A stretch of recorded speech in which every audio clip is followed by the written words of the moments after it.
મોરબી ઝુલતા પુલ દુર્ઘટના કેસના આરોપીએ પોતે નિર્દોષ હોય અને પોતાને છોડી મૂકવા માટે ડિસ્ચાર્જ અરજી કરી હતી।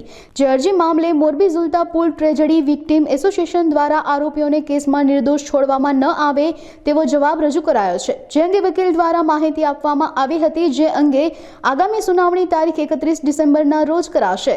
મોરબી જે ઝુલતો પુલ કાંડની ઘટના બનેલી તેમાં આશરે 140 ઉપરાંત માણસોના મૃત્યુ થયેલા। તે અંગે મોરબી પોલીસે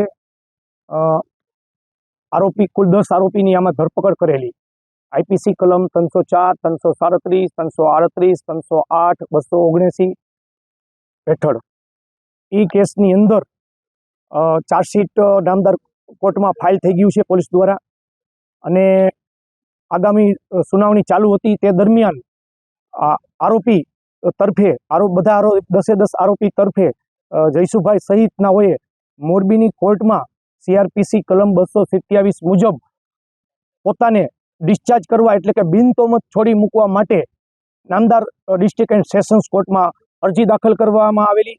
તેનો ગઈ મુદતે સરકાર તરફે પોલીસ તરફે જવાબ રજૂ કરવામાં આવેલો, અને આજે મોરબીના જે પીડિત પરિવારો વતી છે એના વતી અમે અને અમારા હાઈકોર્ટની પેનલ ઉત્કર્ષભાઈ દવે દ્વારા અમે આજરોજ લેખિત જવાબ કોર્ટમાં રજૂ કરી દીધેલું છે આરોપીઓને ડિસ્ચાર્જ નહીં કરવા બાબતે।